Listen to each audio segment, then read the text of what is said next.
Please welcome to the stage our final panel, Hawaiian Airlines President and CEO, Mark Dunkerley, Southwest Airlines Chairman and CEO, Gary Kelly, and American Airlines Chairman and CEO, Doug Parker.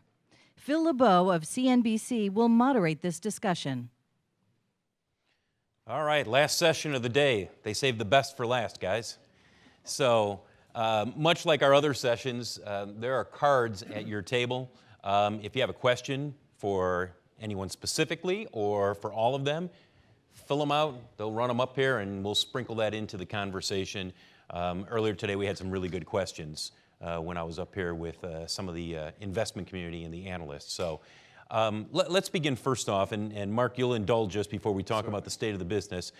You guys, front and center for dealing with two hurricanes, one that really hit Houston, and I know you also have huge operations in Florida as well, and obviously your hub in Miami, and then all of your exposure down there. Let's start first off with you, Doug, by giving us some perspective in terms of the recovery and what you're seeing right now down there. Sure.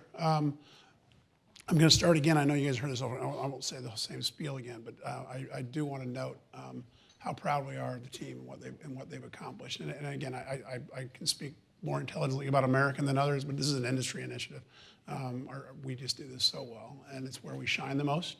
And our teams are shining, and really, really proud of what is being done. I noted before, Robin's not here. I myself considered not being here, but had the benefit of having a president who's really, really good, who's down there meeting with our team and thanking them and meeting with the mayor, et cetera. So I had an obligation to be here as well, so we split those duties, but my thoughts are there, I know that.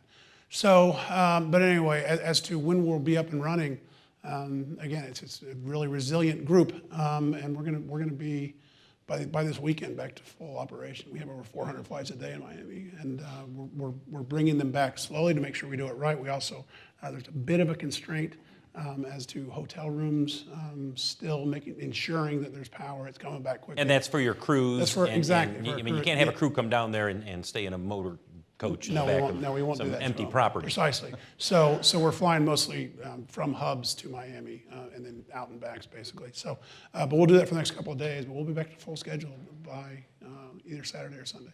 And Gary?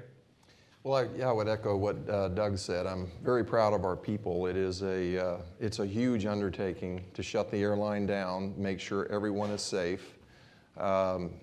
The weather, even though it's a long lead time with a hurricane, it's still unpredictable. You don't know exactly where it's going to hit, which way it's going to turn, how much rain you're going to have. But I thought our folks managed all that magnificently. We have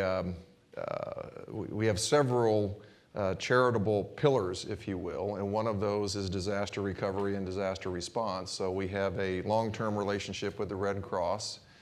All Hands, Team Rubicon, and then one of the things that I've been very proud of is that our employees have sponsored over decades what's called a catastrophic fund. So it's a foundation separate from the company. And the foundation has gifted over $3 million to 1,200 of our employees who were impacted just in Houston, the Houston area and Harvey. And we have almost 5,000 people there and thousands in Florida. So, we try to do a good job of taking care of our people, making sure that they're safe so that they in turn can take good care of our customers. But a lot of property damage, and fortunately I'm not aware of any serious injuries or fatalities, so certainly no fatalities. But it's a tough situation. We're up to full strength again, at least in Houston Hobby. We don't serve Bush, and that's 154 daily departures. That's a big operation for us on a daily basis. We have 8 airports that we serve in Florida, and all 8 of those are up but 3. So it's Tampa, Fort Myers, and Jacksonville. So hopefully they'll be up and running tomorrow. But more or less, we're at full strength on the remaining airports. And one last question on this about hurricanes. Any lingering concerns about demand falling off, let's say over 3, 4, 5 months, that people will look at the news and say, well, there's no hotels, it's a mess down there, I don't want to plan a vacation, or if we were thinking about it, we'll go somewhere else. I know you and I talked about this earlier today. Historically, when something like this, of this magnitude comes through, how long does it suppress demand for travel to that area? Well, yeah, sure. Absolutely, we worry about that. And, you know, fortunately, Southwest is a financially strong company. There's a blow, and we're going to absorb it. We'll absorb the blow. We'll still be healthy. We'll take care of our people, and we'll take care of our customers. So we'll be there to serve the communities. And we don't have traffic in and out of Houston at the same levels that we did before the storm. Overall, bookings take a hit as well. I think our CFO revealed last week that we're estimating the impact all in of Harvey to be 40 to 60 million. And, you know, so Irma is going to be something in that order of magnitude, I'm assuming. So we're prepared for that, and we'll get through that. You know, both regions, South Texas and Florida, are open for business. I think they're very proud of that. There will be a rebuilding effort. There will obviously be some economic stimulus just by virtue of that. That was the case with Katrina. Katrina was a much, much longer and slower recovery, and we're not expecting anything like that here. Doug? Yeah, South Florida, I think, is in better shape than Houston in this regard. We don't anticipate any sort of financial, when you said 3, 4, 5 months from now, certainly not. We have a near-term impact like I described, but Miami's back open for business. They'll restore power. The hotels are in good shape. And the tourists will return. And the tourists will return. I mean, places like St. Martin obviously are not going to be able to take tourists for a while. What tends to happen in those cases is, you know, customers will need to rebook, but they don't just cancel their vacation. They just ask to go somewhere else, and we'll help them do that. So I don't anticipate at all that there'll be a financial impact to us, other than the near-term financial impact that we've already experienced. Mark, I want to bring you in and sort of broaden out the conversation. I originally planned on asking you guys sort of about the state of the industry, if you will. Give me your perspective when you look at the airline business right now. What's your take? Well, I think it's very good at the moment. We've got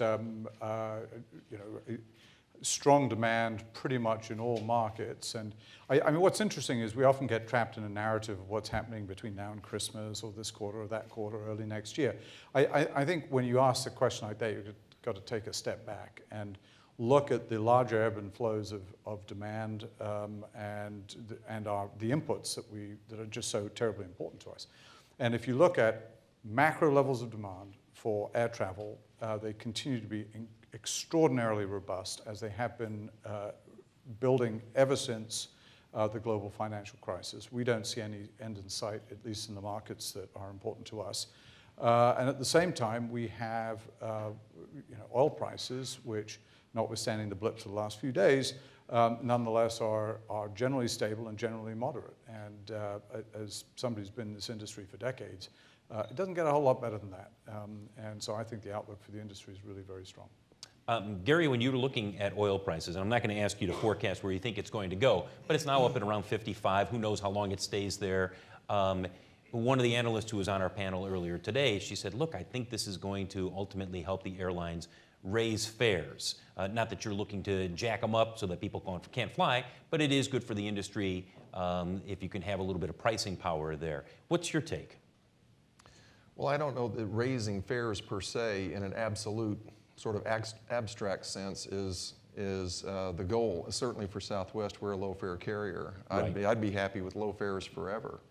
It's the input costs that are difficult to manage over a long period of time. So oil becomes, we're so leveraged to energy prices, and I agree with Mark, this environment is just, it's serendipitous, and it does feel like it will last for quite some time.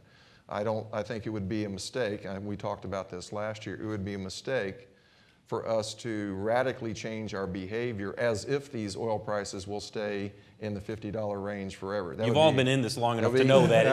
A huge mistake, and we're not doing that. And you know, the last statistic I have in my mind is that airfares are down 14, 15% I over think the they, last. I don't know if they still can pull those. We had a chart up earlier today, and if they can call that up, and if they want to put that up there, that'd be great. But So to it'll your be a point, miracle if my number matches. well, we won't go on percentage-wise. It was just dollars It and would be a cents. shame to reveal their mistake. But in any event, I think the main thing that we want to do as business There it people is manage our margins. Right. Manage our margins and try to have stability so that we can plan, and then so that our customers can also plan and can count on fares being in their minds in a reasonable range as they're planning their trips in advance. So, but Southwest is an investment grade credit and has been for decades, and we want to maintain that financial health, and these are all important considerations. It's a healthy environment today. The economy is growing enough. The industry is also able to grow, and the challenge to me for the industry is making sure that we have the capacity in the air and the capacity on the ground to be able to support that kind of travel demand growth in the future. What worries you the most right now, Doug, overall for the industry? Not specific to your company, but when you sit there and you say, I'm not real crazy about this. Look, I feel really good about the prospects for the industry. I think we're in a state right now that we've never been in before. I don't think it's fully appreciated. I believe we really do have a business now that can operate like a business, and will do that in the future. There are things I could probably try and make up that I worry about, but I think that the bigger point is I feel as good about this business as I ever have, and I've been doing it a long time. And everything feels like our people have been through a lot. And thankfully, I don't think they're going to have to go through those things again. I think we have this business. It's working around like a business. We'll have good years and bad years, but we won't have disasters. We won't go through the kind of ebbs and flows we've had in the past, and certainly we're still cyclical. But the downtimes are going to be a lot better than they were in the past. So I don't worry about much. Mark, let's talk about that cyclicality. Hunter K. earlier today said sustained profitability is the biggest concern he thinks Wall Street has right now. That, what they're talking about. Hey, you guys have had some a nice run here for over several years, and I say you guys, the industry. And okay, well, we're not crazy about you being able to grow margins in the future. Well, one of the things I'd say is, at least in our case, that run's been 12 years. So it's gone through a number it's gone through more than just one whole cycle. I do think that I would echo what Doug says. I mean, we are a cyclical industry. There will be down cycles. But if you look at the things that drive results in a down cycle, I think as an industry, we are in a much, much, much better position to be able to absorb those than we ever have been. You asked the question of the others, what do they worry about? And I just want to expand on something that Gary said. I think the real limitation in our industry is the infrastructure that we use to satisfy the demand that's out there. And in case nobody's mentioned it today, air traffic control reform. But that is one central element of our ability to satisfy the demand that is growing. I think that is the biggest risk that's out there. Of course, there are exogenous things that we can't forecast or imagine for. But if you set those aside, the foundational problems that we have in the industry that will hold us back are fundamentally all about infrastructure, of which air traffic control is a central constraint. But there are others too, not just at airports, but also on the ground. It's ground access to airports. It's the quality of the experience at airports, accessing flights. It's all of those things. And I think that's where the industry should be. I think there's near universal agreement that the infrastructure in this country needs a major investment, several rounds of investment probably, whether it's in the airlines or ground transportation, whatever it might be.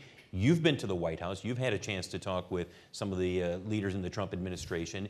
Do you truly believe that there will be the type of investment, whether it happens in the next year, 2 years, 3 years, investment in infrastructure that can make a difference? Well, and I would separate this and not just generalize too much about infrastructure. I think there's air and there's ground. I think there's a path on the ground to investing in infrastructure and creating the capacity in most airports that will meet the needs. We are not on a path where we're creating more capacity. Every year it takes longer and longer to complete a flight segment. I don't have my cell phone in my pocket, but who would want a cell phone today that is provides less value than it did 20 years ago? It takes longer today to fly from point A to point B than it did 20 years ago. That is an air capacity constraint. On the ground, I'll just use Pittsburgh. Great airport, great city. They just announced this week, I think, a $1.1 billion project to modernize that airport. They have the financing and the funds all arrayed and aligned. We are fully supportive of that. They don't have a lot of cash sitting around idle. So that project will get done, and that's just one example. There are $100 billion worth of projects over the last 9 years that are either underway or have been completed on the airports. Are there needs? Absolutely. But there's a path there. Where we really need to focus on that infrastructure is on air traffic control modernization. You guys have been talking about it for some time. Do you believe that it's more of an institutional, and when I say institutional, I'm not talking about a specific congressman or congresswoman, I'm talking about Washington institutionally looks at this and said, yeah, we've heard about this for some time? It's an institutional problem, sure. I mean, it's a big change, right? So those are things that don't happen easily in this town. But again, that doesn't appear to be as you talk to individuals, they get it. So I believe we will get there. We all knew it was going to take time. We know it's a big change, and it's going to take people being bold like Chairman Schuster. We'll just get more and more people to figure it out over time. We're making progress. We'll continue to make progress, but it doesn't feel like an institution that can't change. It's just going to take us a little more work. Speaking of changing the products that you guys offer, and let's start first with you, Doug. Sure. Increasingly, you hear people saying, I think the airlines in the last 3 years have gotten the message, differentiating their product, investing in the technology, whether it's applications on your smartphone, whatever it might be. Where is the next round of growth when you say the airlines overall differentiating themselves? Well, first off, I think a lot of the reason you're seeing that, again, gets back to the profitability. Other than Gary, none of the airlines were consistently profitable through cycles, and indeed that makes it really hard to make investments. So now that you're seeing investments made. There's a huge backlog, particularly at American. One of the biggest challenges we have, frankly, is just managing the amount of investment that we want to get put in place as quickly as we want to do it. So in that regard, what we found is it makes a huge difference. There's huge upside in things like technology that we haven't had in the business before. We ourselves have just in the last month put in place, the technology to allow our customers to, track their bag throughout their, again, as they go through their flight, and to see, if indeed if something's gone wrong and it hasn't connected, they receive that notification while they're in flight. They don't have to show up and wait at the carousel and find out if that happened or not. Those types of initiatives are going to, there's a huge capacity for those types of things that can be done now. That we have a backlog for. So as long as we remain profitable, which I expect, you're going to see more and more innovation from the industry, and we all tend to, if it really differentiates, we tend to all figure out a way to get it in place at our airline because it's just that important that we have a product that matches others. But the industry itself, I think you're going to see do more and more in regard to technology as we move forward. I have a few questions here. I'm going to sprinkle these in. Let's start first with you, Mark. What challenges does a tight labor market present for the industry, and how can the industry address it? Well, first of all, I think supply and demand works in the labor market like it works in any market, and so I think what you're already seeing is very substantial increases in compensation for certain skilled areas in airline companies, and I think that's that's sort of a fact of life, and we've all accommodated ourselves to it.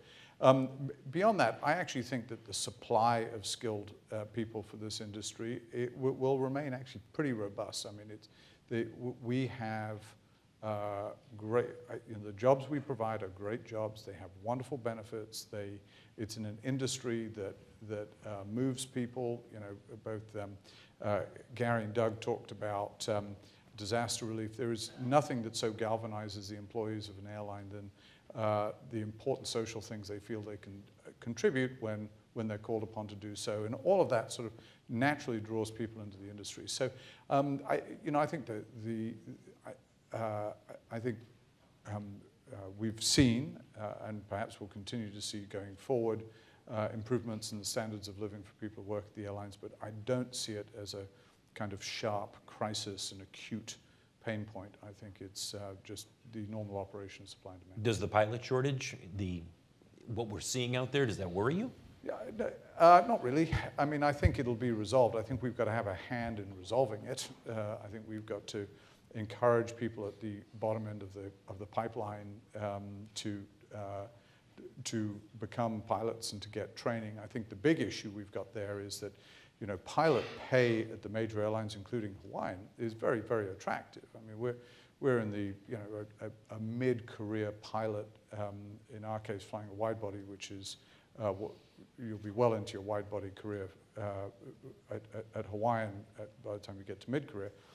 You're in roughly a $300,000 a year salary. So, I mean, that's good money. The problem is that people who are starting their careers don't have the sorts of sums to lay their hands on in order to get through the training process. I think we as an industry have to participate in solving that problem. But I think a lot of people will make the decision to become pilots in order to enjoy the kind of compensation that we offer. Gary, I have a question here. Regardless of whether or not privatization becomes a reality, would you like to see a proliferation of the ground-based augmentation system, GBAS?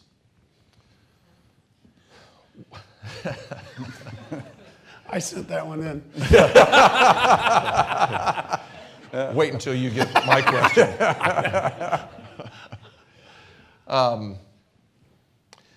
You know, our focus is not there. Our focus is on the FAA. Which is a fair enough answer. FAA, the ATC modernization, FAA reform. I think that's where, unless we can move to more efficient flight profiles, we will have less and less capacity, and that has to be the primary focus. Okay. Doug, question here, the emerging Asian market, and specifically China in particular, as you see the airlines expanding there, and you see the growth of that market, give us your outlook. Well, obviously, an enormous market that has a lot of growth capacity, and you know that is you know, certainly not a mature aviation market. So one that, you know, I think anyone would agree that there's a lot of growth there. The question is who gets the growth, and where and how's it going to travel. I believe for the most part, again, I can speak best for American, but from our perspective, you know, it's a market where we need to serve, and we do serve, you know, Beijing, Shanghai.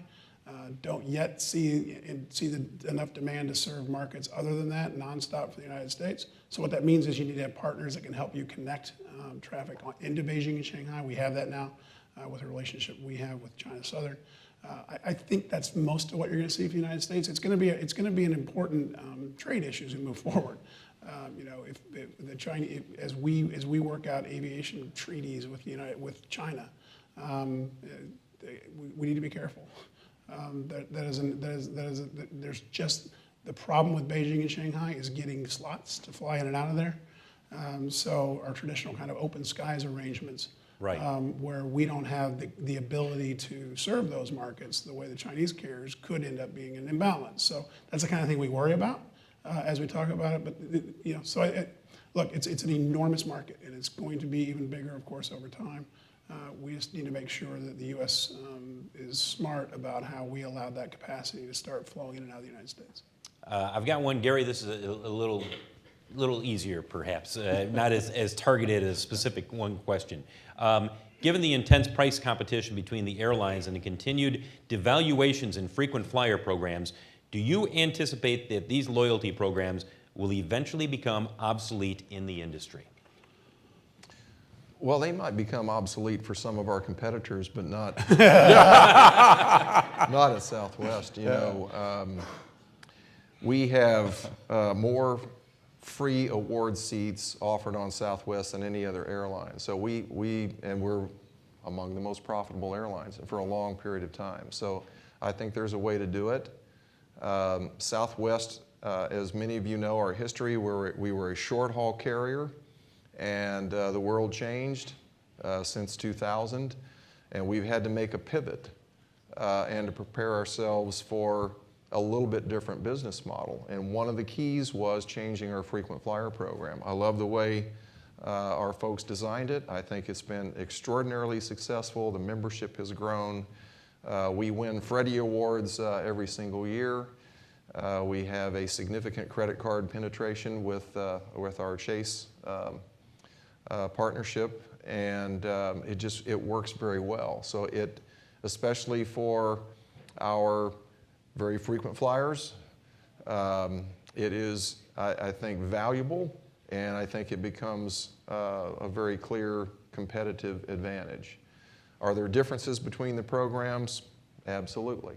And we're very pro-consumer, we're very low fare, we have a very strong brand, and that needs, our Rapids Rewards program needs to fit in very cleanly with that whole profile. Mark, you don't see these programs going away. No, I don't. I think they are a very effective marketing tool, and frankly, I think as an industry we follow consumer behavior, and these are terribly important inducements that affect consumer choice, and we will continue to provide them as long as that remains the case. And Phil, just don't let my silence sound like I agree with the question, because anyway, the Advantage program is one of the most valuable assets on American Airlines. It's here to stay. Capital expenditures. You guys, and earlier today, Hunter K. was talking about it in terms of how much, not just you guys, but all the airlines are investing right now. Where do you see the primary area of growth, let's say over the next 3 to 5 years, when it comes to capital expenditures? Let's start with you, Doug. Well, by far our largest capital expenditures are in airplanes themselves, what we fly. Right. We at American Airlines have been in the middle of the largest modernization in commercial aviation history. We had one of the oldest fleets at the time of the merger. Now we have one of the youngest fleets in the industry. We're bringing in a new airplane every 4 days. That's a huge capital investment. It's also one that's going to serve us for the next 25 years. I believe what you're going to, to the question, where there are others who haven't gone through that yet, and they will need to go through that. They don't have to be on the stage, but there are others with much older fleets who are going to need to invest a lot of capital and then in the coming years to get their fleets modernized. So that's one area. And then, as Gary already referenced, we have an infrastructure issue in airports throughout the country that we're all addressing. We tend to address those as airlines ourselves, investing with the airports in infrastructure that is needed, and in some cases has also been deferred because of the financial condition of the industry, that you're now seeing just enormous investments happening in airports in partnership with the airlines, where the municipality makes the investment and we pay for it over time with higher rents and fees. And you hear back from your customers.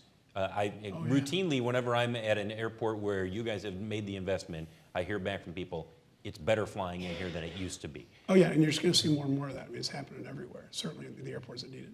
Gary, I have a specific question that was sent up here for you. What has been the impact of... Give him an acronym again. But no, it says Gary, comma, what has... It does. What has been the impact of so-called ultra-low fare airlines on Southwest? Well, it's a very competitive environment, despite what you read at times in this so-called post-consolidation era. It's very, very competitive. And you have an array of business models that are somewhat innovative, and it just gives customers a lot of choice. Right now, I feel like Southwest is in a sweet spot where we're low cost and great service. Some of the ultra low cost carriers don't focus as much on the service side of things, whether it is seat pitch or on-time performance or unbundling of fares or whatever it might be. perhaps all great business models, but it's not quite the same niche. I love it. I love the fact that we have that competition. It helps keep us on our toes. The impact with competition on revenues is always, there's always an impact. So there's no denying that. If you have 4 flights a day in a market and a 5th is added, you will see an impact on a flight-by-flight basis, and that's good for the industry. Earlier, when you asked Doug about product differentiation, I mean, that fits very cleanly, I think, into answering that. I think an opportunity for us is an example where we've carved out a niche. We want every customer on the aircraft to feel and be treated importantly. The opportunity, I think, going forward is sort of the digitization of the customer experience, where they have better information. Every customer who is facing a delay wants to know what's going on. And so to the extent that we can provide them better information, that's better customer service. So there's a great opportunity there in addition to the differentiation that already exists. And the same applies to our employees. We have multiple flight times that are out in the world. Customers, again, will pull up on their cell phone, and that time may not match our times that we're giving them. So just as a really simple example. So I think there's wonderful opportunities there to improve the competition. And then aircraft technology, back to the capital spending. We're launching the MAX on October 1. We're very excited about that. That is a significant improvement even over the 737 NG. So we'll have to continue to find ways to be cost effective without jamming more seats onto airplanes or paying very low wages. So that's not the direction we want to go. If other ultra low cost carriers want to go that way, we still have to find a way to compete and keep our fares low and win. Mark, you talked about the digitization, which ultimately is allowing you guys to collect massive amounts of data about the habits of your customers, what they prefer, how they are interacting with your airline. How often are you looking at that data, or your team is looking at that data saying, okay, we're starting to notice a trend here, or maybe this is an opportunity that we can explore? Yeah, I mean, that's obviously a growth area, I think, for all airlines. And I rather suspect that the larger airlines spend even more time at it than a relatively small airline like we do. I mean, we differentiate ourselves based on the location that we serve and tailoring our product to the needs of consumers that are consuming a very specific type of journey and so on.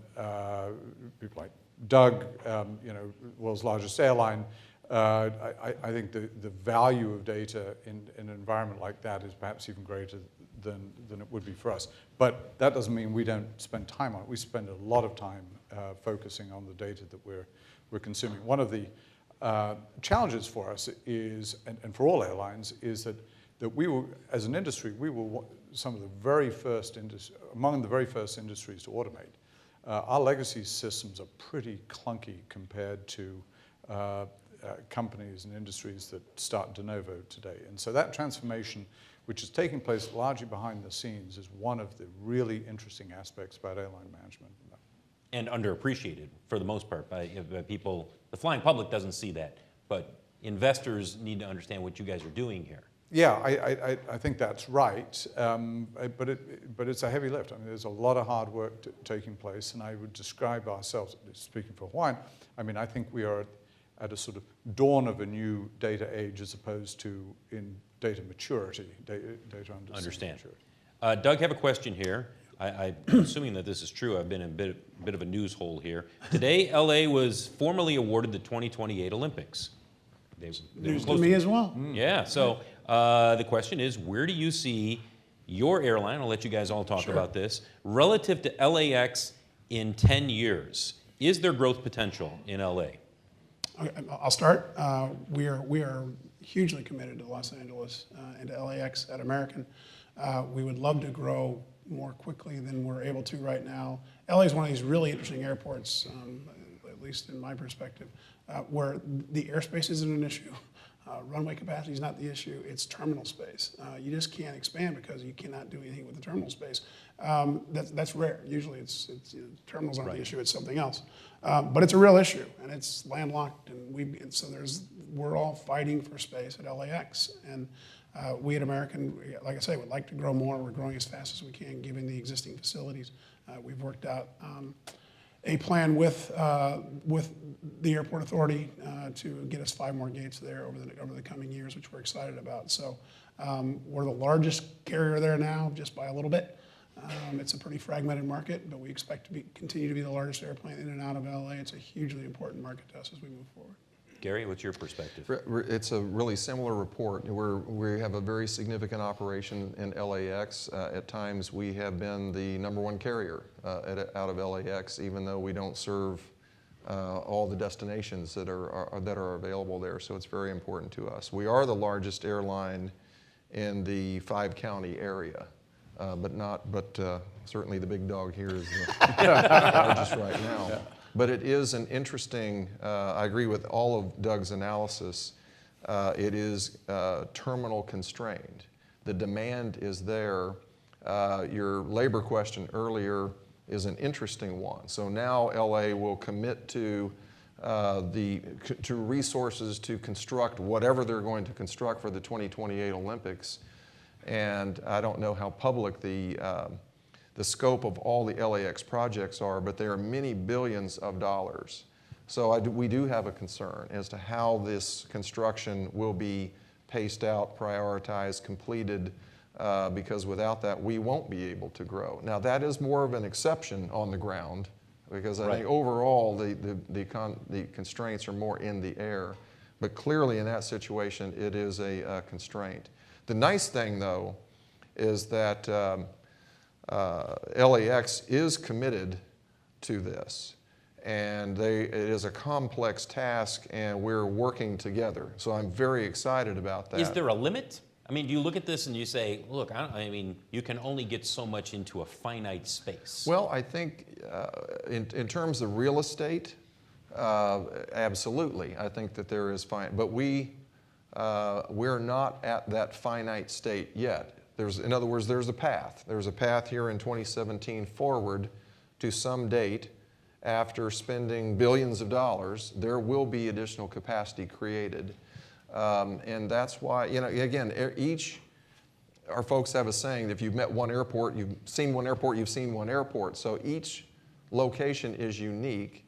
And at a point, you may have to rely on another airport somewhere to provide the additional capacity for a region. But if you turn it around and you're a civic leader and you say, we're at capacity with our airport, you're literally saying for the next generation, we won't grow air travel. I mean, it's just a ridiculous assumption to make. So these are, in some cases, knotty problems that we have to address, but I'm excited about the opportunity here. It's just going to take some time and some money to make some progress. Mark, is there anything you want to add? I wish I could say we were the largest airline out of Los Angeles, but it is clearly not the case. What I would say, though, however, is that it is our largest station outside the Hawaiian Islands. It represents more for us than it does for any other carrier serving Los Angeles. And we have the ambition to grow there. We can see many markets that we could inaugurate there, and it is a concern that the airport capacity, and this is, as Doug rightly says, unusually a terminal capacity issue, is a constraining matter. And we, like everybody else, has been in talking to LAWA to see what can be done to increase capacity. And for us, what's terribly important is, as an airline that represents choice for the customers, that we're not marginalized in the process. And so, we're in there with the elbows, hopefully as sharp as everybody else is, and also with the encouragement that everybody else is giving LAWA as well to find ways of developing new capacity there. Phil, could I jump in and add one quick point on this? I just can't overemphasize the need for capacity enough, because the people that are hurt are the ones who can least afford it. Yeah. If capacity is constrained, prices will go higher. It is an absolute. If capacity is constrained, Thinner markets will be the first to lose the service, whether it is a thin market between cities or small cities. So addressing the capacity in the air and on the ground is the way to keep flying affordable. Otherwise, you will see sky-high cost and sky-high airfares, and people won't be able to travel as much. But when you're talking about that capacity, you're talking about in the air right now in terms of that opening up that pike more.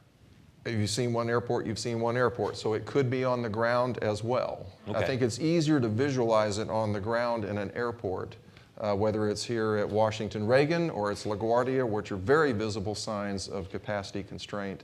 But certainly it manifests with air capacity as well. Doug, here's a question for you. Do you believe that the slot and perimeter restrictions at airports, take for example DCA or LaGuardia, are they still useful, or is that an antiquated system, so to speak? See, I told you. That's yours? We're all interested in How'd you this get that sent in? Smarty pants. Look, we're all about competition, and we like Gary, don't like any barriers to competition, and things like perimeter rules and slot constraints feel that way.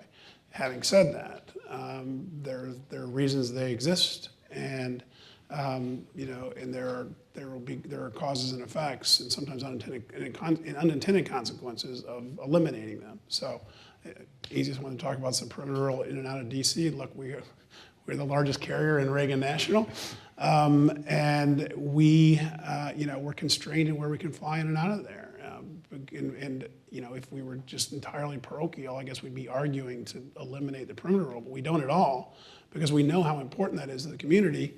In that, there won't be an increase in the slots in and out of Reagan, because there's no ability to increase those. So if indeed the perimeter rule is eliminated, what you would, I think, absolutely see is fewer flights inside the perimeter and a lot more flights to places like San Diego and LA and Seattle that don't have them. And that's may not be in the best interest of people who already have those flights. So it's really touchy politically. We're not trying to change it. We don't, if it changes, So you still if it changes, we'll deal you with it. understand the usefulness of them still, not saying you're arguing for them. Absolutely not. I'm just pointing out that it's there. And while it, you know, we can go either way, decide what you want to do. Americans not going to try and either eliminate it or protect it. But understand that if it's eliminated, it would have major impacts on where we fly in and out of Reagan. One last question here, unless somebody throws one up here at the last second. And Mark, this really, it doesn't apply to you, but I'd love to get your thoughts on this as somebody in the industry. The question is, what about the opportunities that are possibly out there for de-hubbed cities? Somebody throw out the referencing Pittsburgh or Cleveland. And obviously I understand you guys are not flying directly from there. But as an industry, there seems to be, I'll say outside the industry, the flying public, I hear this all the time. Well, yeah, they forgot about us in Pittsburgh, or they forgot about us in Cleveland. When you hear that in general terms, what are your thoughts? We agree. So I think what I would say about it is that looked at from our perspective, as we look into the lower 48 and we look at the big communities that generate a lot of traffic, those that are already hubs for airlines many times our size are pretty unapproachable. It makes us extremely interested, frankly, in cities that are not hub cities for the big guys, which in and of themselves could potentially generate that level of traffic sufficient to support a service over if you're talking about the East Coast, a 10-hour sector to Hawaii. So yeah, I do think over time you're going to see greater interest in developing service to some of these non-hub cities, and I think that's actually affirmatively a good thing. Gary? It's a huge opportunity, in my opinion, and I think that is the benefit of having an array of different business models and different niches, if you will, and different approaches. But we have a significant presence in Columbus, Ohio, Indianapolis, Indiana, Pittsburgh. We're the #1 carrier now in Pittsburgh, believe it or not, after it being a former hub city. And the list goes on and on and on and on. So it works well for us. We are a point-to-point airline where we can offer a number of non-stops to those non-hub cities, if you will. And where it's an opportunity, where there's an opportunity, somebody with a good idea is going to go in there and make something happen. It is all, again, predicated on being able to tap into the market and develop it. So any constraints that exist will kill it. Whether it's on the air or on the ground, we want to eliminate those constraints. So absent those constraints, I think there's lots of opportunities. The higher costs and then prices go, the fewer opportunities there are. 15 years ago, there were cities that were viable for a 737. Costs go higher, fares go higher, fewer people travel, doesn't work. So again, it's all predicated on what are the costs going to be. But assuming a steady state, I think that there are tremendous opportunities to grow air service within the country to those kinds of markets. Doug, I gave you the question. You get the last question. And this one, I asked you earlier, what worries you the most? What are you most excited about when you look out over the next 3 to 5 years, whether it's for American or for the industry? Yeah, well, thank you. I'm excited about the prospects at American. I'm sure that these guys are as well about their own airlines. I think we're in a really interesting time in our business. There's still some of the shakeout going on, but we're in a position now to really do a great job of taking care of our customers, taking care of our team members in a way that we've never been able to do in the past, and that's really exciting. What I know is American's in a lot better shape today than it was 3 years ago, and I know 3 years from now it's going to be in a much better shape than it is today, and that's fun. And I'm looking forward to being here in a few years and talking to you about the things that we've changed and how much better it is, because I know it's going to happen. This isn't, I think it might happen. There is just so much investment going on, and the business is so much different than it's been in the past that it's going to be even better 3 years from now than it is today. Doug Parker, Gary Kelly, Mark Dunkerley, thank you. Thank you. Great job.